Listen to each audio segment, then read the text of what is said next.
Railway में कानून का उल्लंघन करने वालों को दंडित करने की संयुक्त जिम्मेदारी आरपीएफ और जीआरपी को सौंपी गई है। लेकिन यहां रेलवे के दोनों विभागों में जहां आपसी तालमेल का अभाव नजर आ रहा है, वहीं कुछ यात्री न सुधरने की कसम खाए बैठे।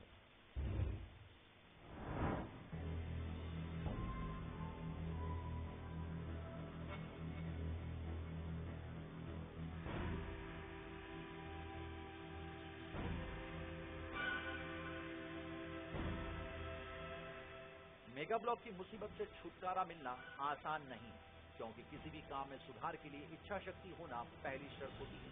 लेकिन यहाँ हर किसी में इच्छा शक्ति की कमी नजर आती है।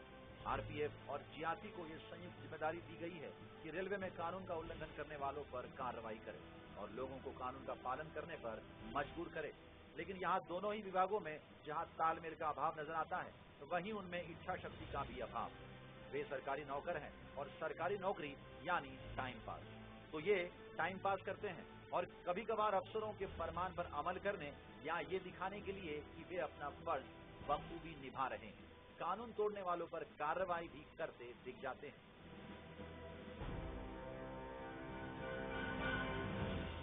पुलिस प्रशासन की नाकामी की वजह से स्टंटबाजी युवक करते हैं। ये जो हमारे आरपीएफ और जीआरपीएफ की जो टीम बनाई गई है, प्लेटफॉर्मों के ऊपर एक अधिकारी, एक पुलिस कर्मी तो होना ही चाहिए, लेकिन हम किसी भी प्लेटफॉर्म पे चले जाए तो बहुत मुश्किल से हमें वहाँ पे कोई अधिकारी मिलेगा।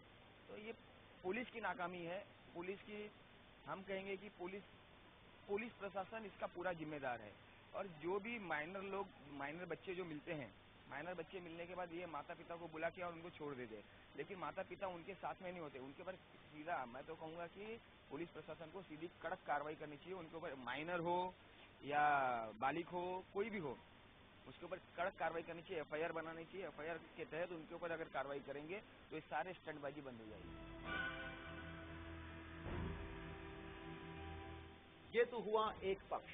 दूसरा पक्ष ये है कि कुछ यात्रियों को कानून तोड़ने में मजा आता है, क्योंकि वे आजाद देश के आजाद नागरिक हैं। उन्हें पता है कि कानून तोड़ते पकड़े जाने पर भी कोई बड़ी मुसीबत नहीं खड़ी होगी, इसलिए ट्रेनों की छतों पर जान जोखिम में डालकर वे यात्रा करते हैं। हालांकि मेगा ब्लॉक के दिन रेल सेवा का बुरा हाल रहता जरूर है, लेकिन जान से बड़ी न नौकरी है और न कोई दूसरा काम, इसलिए थोड़ा सब्र से काम लिया जा सकता है।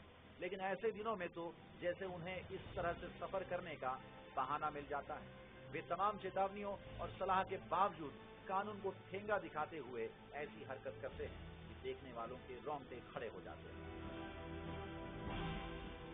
आज हम 10 साल पहले से हमारी जो संस्था है उसके माध्यम से हमने बहुत सारे कंप्लेंट्स, बहुत सारे हम रेलवे प्रशासन, रेलवे के अधिकारियों के साथ मिलके मुहिम भी हमने चलाई है। ट्रेनों में हम घूमे हुए भी हैं और बहुत से स्टंट करने वाले लोगों को पकड़ा भी है। लेकिन वो ऐसा होता है कि जब दबाव, किसी संस्था का दबाव, किसी बड़े अधिकारी का दबाव, ये आने के बाद अगर एक कार्रवाई हो तो गलत है। इसके लिए पुलिस प्रशासन को जागना होगा, रेलवे प्रशासन को जागना होगा और हर प्लेटफॉर्म पे कड़ी सुरक्षा देनी होगी।